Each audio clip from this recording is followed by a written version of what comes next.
entramos en nuestra sección del vino y la luna, que siempre nos encuentra con una copa en la mano para festejar, celebrar.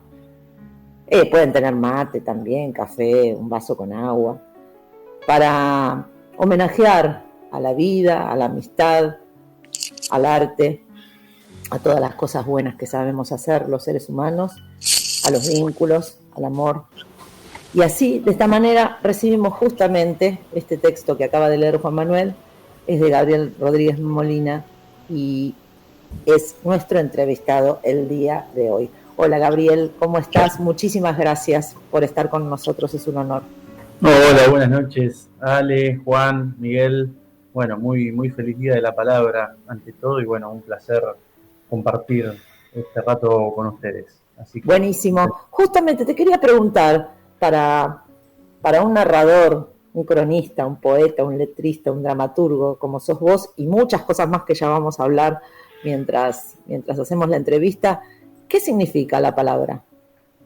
Y la palabra es la posibilidad para mí, es casi sinónimo de posibilidad. En mi caso y mi cuna, que es la poesía, yo creo que la palabra en la poesía es la posibilidad de lo verdadero, yendo un poco más hondo. Allí todo lo que se enuncia a través de la palabra es verdadero. Y también creo que la palabra es la posibilidad del silencio, ¿no? Uh-huh. Antes decíamos que también la palabra era la posibilidad de la escucha, de también, la palabra dicha, ¿no? La oral, y también la escrita, porque uno escucha en su interior lo que va leyendo, le hace un eco, ¿no? Adentro. ¿Cómo es esto? Aparte que estudias medicina y filosofía, ¿cómo se puede hacer todo eso y llevar adelante el estudio de dos materias me imagino yo, tan vastas y tan enormes? Sí, creo que sí, la palabra basta le calza justo el traje a ambas dos. Creo que son dos lugares donde se estudia el ser, ¿no? En el caso de la medicina un poco más específico en lo orgánico, y a veces no tanto, pero últimamente es así. En el caso de la filosofía es la existencia pura, ¿no? El ser y su pensamiento, y el ser y la nada, ¿no? Como han dicho algunos filósofos. ¿Cuántos años tenés, Gabriel? 26 cumplí. Ajá.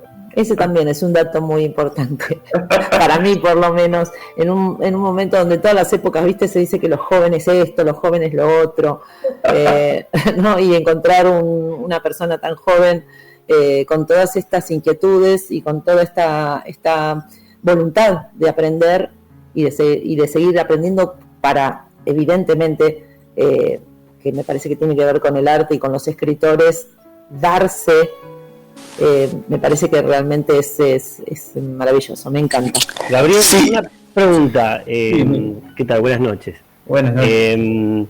Escuchando el texto que leyó Juan Manuel y un poco también observando esta peculiaridad de las dos carreras que estudiás, me preguntaba, ¿no? En esta época, o en realidad un poco trascendiendo la época, creo que hay muchos filósofos que trabajaron muchísimo el rol del arte en la sociedad, en el mundo, pero más específicamente sobre la poesía te quería preguntar.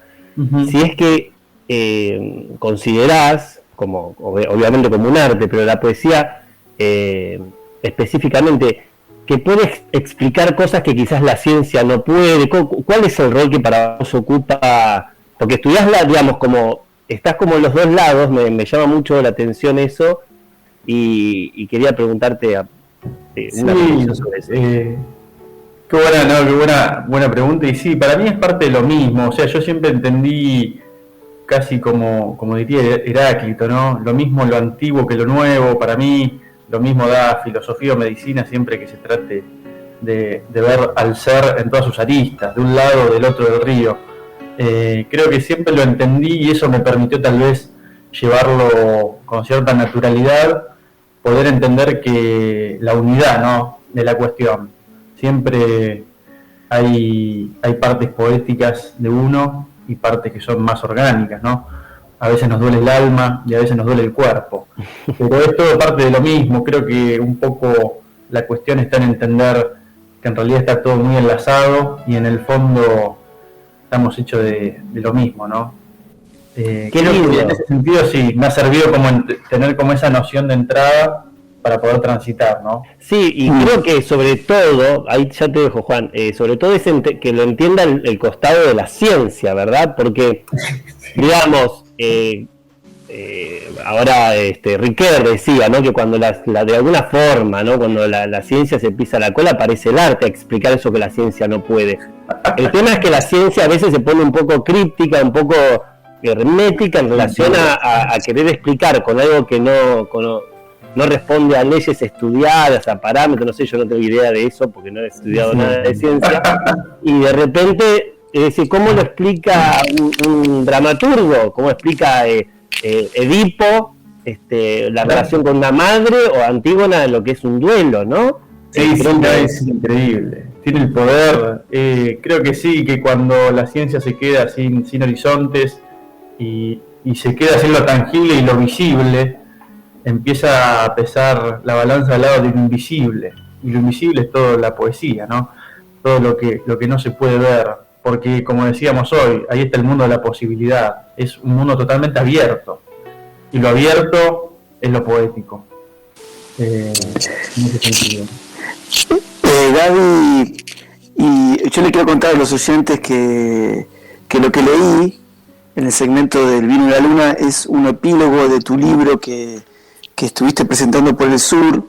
Después nos vas a contar algunas experiencias si querés, que presentaste el otro día en Espacio Lavallén, un espacio hermoso que tengo la suerte de habitar junto con Alejandra, con Miguel, que también son muy amigos de la casa.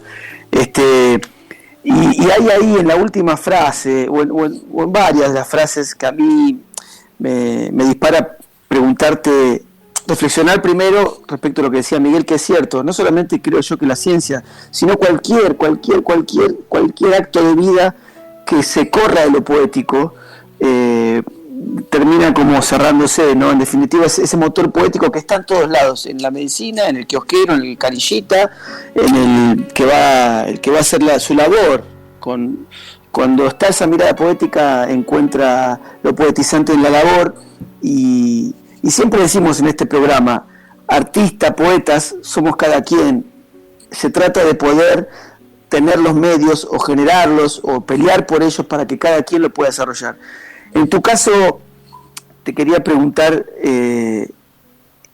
¿cómo surgió o de dónde, desde cuándo la mirada poética en Gabriel, que después decide estudiar medicina? ¿Cuál fue el bicho, si es que picó en algún momento o si eso no hay memoria? ¿Recordás, como decía Charlie, la vez que recordaste algo por primera vez? ¿Cuándo fue? Es difícil, sí. Yo no reconozco así algún momento en mi vida. Sí que, como contaba el otro día en esa hermosa presentación que tuvo lugar en el Espacio Lavallén, siempre hubo algo que yo veía, que eran lenguajes misteriosos, por así llamarlos, ¿no? Que eran, por ejemplo, el lenguaje de los ojos de mi perra, ¿no? O el lenguaje que tenía mi madre al hablar con las plantas, ¿no? El lenguaje que yo no descifraba, y eso era totalmente misterioso y casi libidinal, ¿no? Ver y no comprender. Me parece que la instancia de la poesía en mí aparece cuando no comprendo algo, ¿no? Cuando, como decíamos hoy, no hay una ciencia que te lo explique de por qué alguien le habla a las plantas, ¿no? Simplemente porque hay que hablarles. Todos sabemos que están mejor si uno les habla. Creo que la poesía aparece ahí, cuando aparecían lenguajes que no nos pertenecen, ¿no? Y creo que la poesía es eso, una lengua ajena a nosotros. Cuando comprendí eso, me parece que ahí fue mi primer encuentro con la poesía. Luego sí, a raíz de las lecturas. Por suerte, en mi casa había mucha literatura gauchesca y mucho del siglo de oro español, y bueno, ahí todo lo que uno puede llegar a prever, ¿no? Lecturas y demás. ¿Cuáles? ¿Qué poetas? Y muchos, Rubén Darío, Quevedo, Federico García Lorca. Mi padre era fanático de los poetas españoles.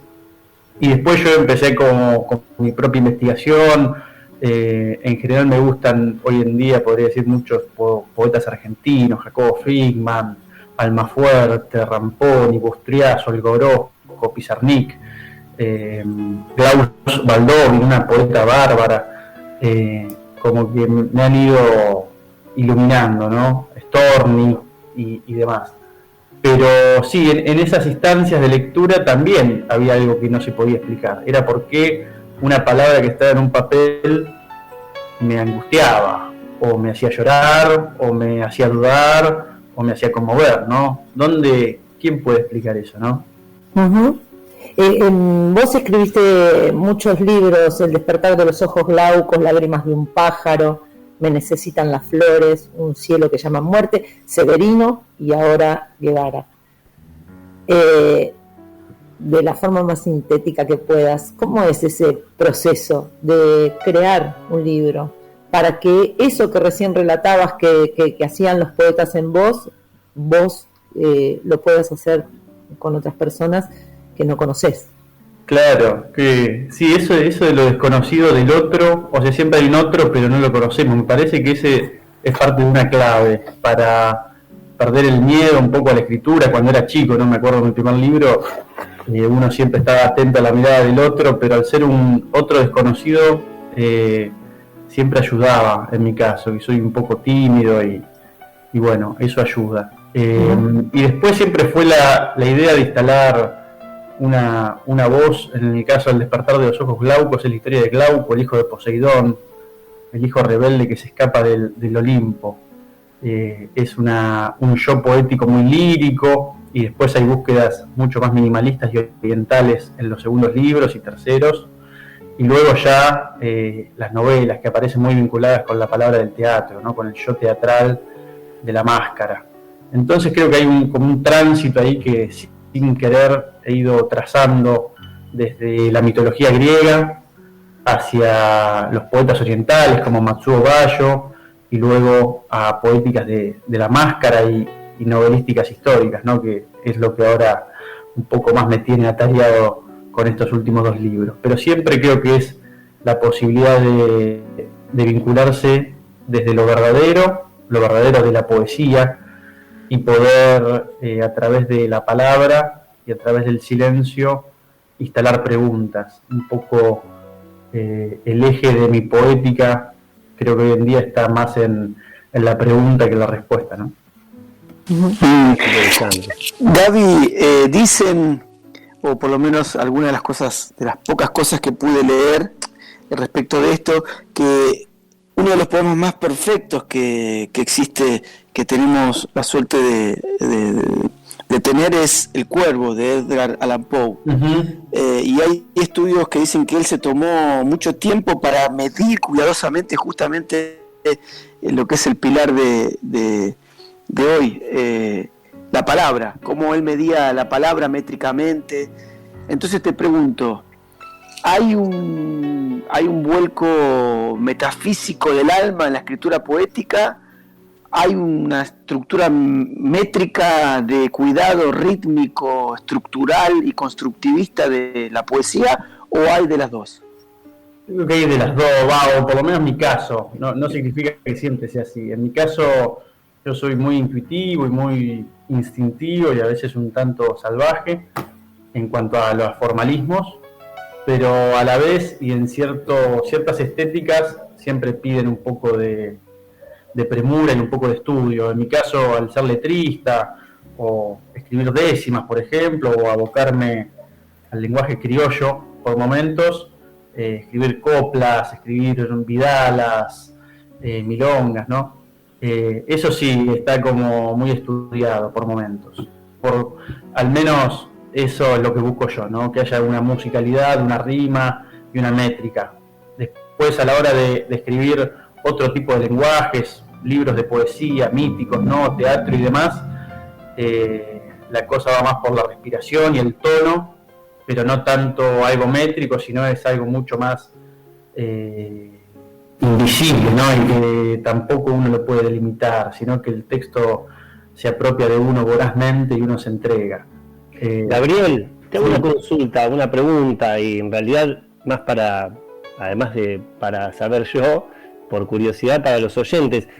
Es cierto, como decía Alejandra, que sos joven, y me preguntaba en relación a la frondosa producción que venís teniendo, y a que hace no muchos años se creó la licenciatura en Artes de la Escritura, que creo que es la única carrera de escritura en el país con título de grado, ¿no? Si no me equivoco.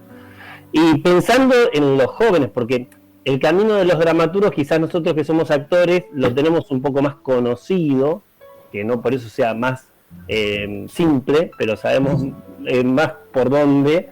Pero una persona, un adolescente o un joven de 18, 20 años que quiere escribir, porque me imagino que no debe ser fácil que encontrar una editorial, publicar, y hacer esos caminos más en lo profesional. Me imagino que debe ser un terreno. En el teatro es difícil, pero bueno, uno con los años, nosotros ya pasamos los 40, los 3, pero ¿cómo es? Yo no. ¿Por qué hablas por mí?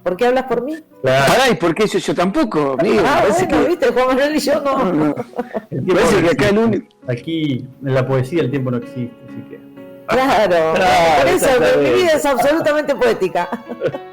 Bueno, contanos, ¿cómo hace? ¿Cómo hiciste? ¿Qué dificultades tuviste? No, en mi caso me parece que todo se remite a por qué uno escribe. Yo creo que la clave o la llave un poco puede estar por ahí, ¿no? Cuando uno, en mi caso, yo escribo porque no puedo no escribir.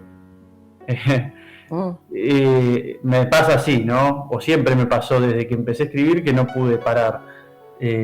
Después es hondo, ¿no? El por qué no puedo parar de escribir, pero yo creo que hay una relación con la palabra, con la escritura, que tiene que ser sincera y tiene que ser muy interior. Uno escribe porque lo necesita. Si se parte de allí, el camino va a estar mucho más allanado, pero porque uno escribe como si fuera una pulsión, diría Freud, ¿no? Una pulsión de escritura. Después, si uno escribe por otro motivo, no sabría qué decirle. Probablemente escriba muy bien y encuentre editoriales y lo publiquen, pero va a haber algo de esa escritura que no va a ser sincera consigo misma.